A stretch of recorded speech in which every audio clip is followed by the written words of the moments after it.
રામ નારાયણ રામ। શું તમે ક્યારે વિચાર્યું છે કે માનવશરીર માતાપિતાના શરીરમાં કેવી રીતે આવ્યો? નેચર દ્વારા। માતાપિતાએ કુદરતી રીતે જે ફળ ખાધા, સૂર્યથી જે તાપ મળ્યો, હવામાંથી શ્વાસ મળ્યો, એ બધાનું સંયોજન મળીને જ આપણે બનેલા છીએ।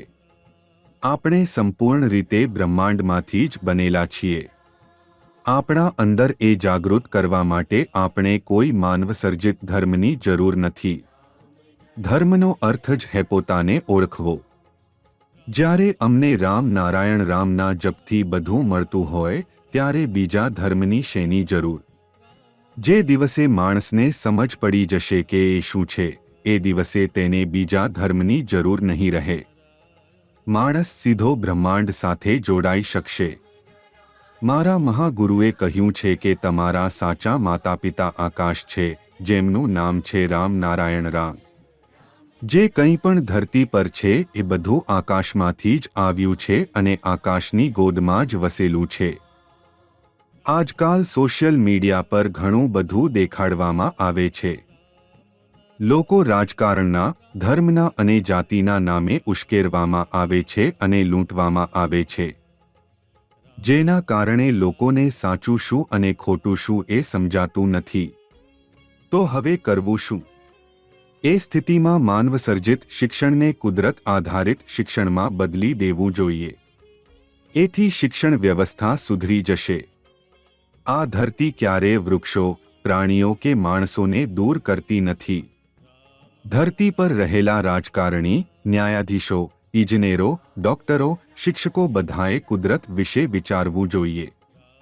માત્ર મહાગુરુ બાળક બ્રહ્મચારીજી એ વિશે શા માટે વિચારે? નેચરનો જે ખ્યાલ છે તે જો પુસ્તકમાં લખાય તો ધરતી માટે કેટલું સારું થાય। ધરતી પર ઘણા સમજદાર લોકો છે, માત્ર તેમને ધરતીના સિદ્ધાંતને સમજવાની જરૂર છે। વૈજ્ઞાનિકો ચાંદ પર જઈ રહ્યા છે, ગ્રહો પર જઈ રહ્યા છે, પણ પહેલા તેમને સમજવું પડશે કે એથી કંઈ નહીં મળે। પહેલા ધરતીને સુધારવી પડશે। ધરતી પર લગભગ 800 કરોડ લોકો છે, પહેલા તેમને વિચારવું જોઈએ। કોઈ પણ જીવજંતુ, વૃક્ષો, પાણી, હવા, સૂર્ય ખરાબ કામ નથી કરતા। બધા ખરાબ કામ તો માણસ જ કરે છે।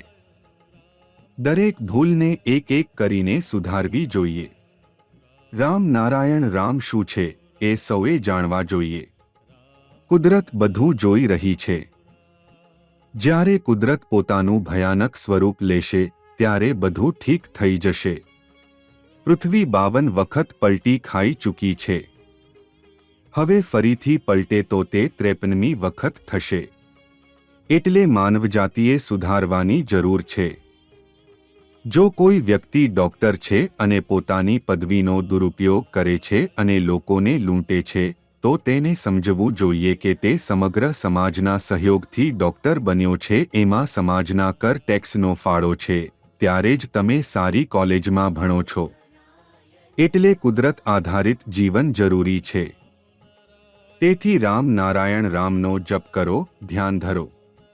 તમે ધ્યાન કરશો તો તમને કોઈ રોગ નહીં થાય, કોઈ સમસ્યા નહીં આવે।